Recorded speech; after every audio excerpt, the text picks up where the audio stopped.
Ashita no Joe is heartbreaking.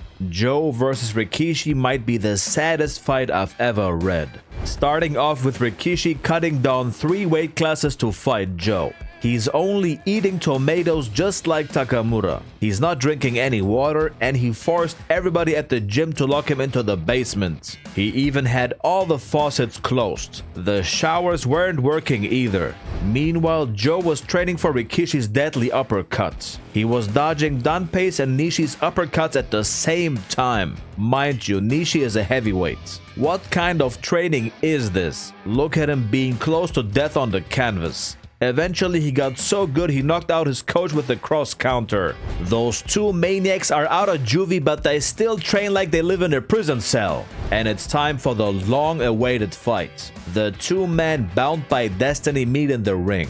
This is basically Miyata versus Ippo. Joe looking like a beast with a no-guard stance. Rikishi immediately throws his uppercuts. But because Joe prepared with 2 people at the same time, this ain't shit for him. He hits Rikishi to the body and takes the early lead. But after that round, he says he's at a disadvantage. Even though he's dodging, he can't throw any meaningful shots while he's balancing backward. He hits Rikishi with some short hooks, but that sick bastard just says, haha, punch me all you want, Joe. And then another uppercut. Joe dodges and rushes back in to deliver another short hook combo. But Rikishi is too fast. He sends Joe flying like a trash bag. And again, and again. 3 times in a row. He's smiling like the sick lunatic he is. He looks like a meth junkie with his malnourished body and big head. But eventually, Joe ends up being successful with his wild swings. He manages to blindly hit Rikishi on the temple. This is where something changes. He looks wobbly, then falls over to the side. And then he hits the bottom rope with the back of his head. Not good. When the ref counts 8, he shakes his head and finally gets back up. But look at this. He's suddenly imitating Joe's no-guard stance. Apparently, he lost enough brain cells so he has the same IQ as Joe now. Joe can't believe what he's seeing. The fact that Rikishi copies his style makes him crash out. It's ridiculous how scared he is of his own style. Rikishi is chasing him down like a ghost on Halloween.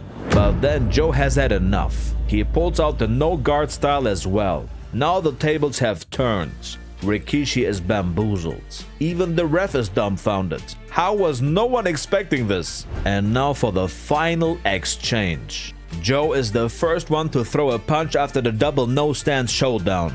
Of course, Rikishi was waiting for this. He throws a cross counter. Joe is prepared for this though from his fight with Wolf. He blocks the counter and then he ends it with his double cross counter. But what's this? Rikishi sways to the side and counters the double cross counter with a disgusting uppercut that sends Joe's mouthguard and his soul flying. Rikishi's junky body stands over Joe's lifeless corpse. He looks like he's wearing diapers, that big head.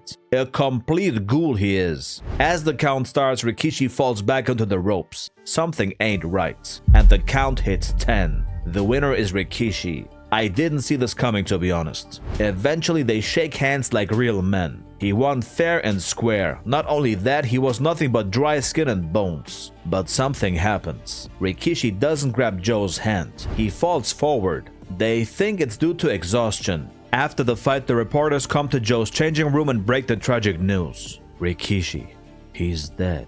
What? The Tange gang can't believe what they just heard. Joe stands up in shock and suddenly screams out in pure despair and agony. Is it because he can't get revenge no more? Like a dead soul, he enters Rikishi's room. He lifts a towel and looks at his face. This man is literally still smiling. He died smiling, man. Passed away while doing what he loved the most. That's poetry. After they got home, Joe is sitting in the park while it's snowing. He describes his pain to Danpei and Nishi. I feel like a huge hole has been carved through my body, and my ears are ringing from the wind howling through that hole. What a description of pain, man. You can feel it yourself. All my life, everyone's treated me like I'm some ugly rock on the road. But you came right at me bearing all you had. Without any self-serving purpose, you fought me for who I was. Our time together was as intense as it was brief. Rikishi, you were really my friend. My one true friend.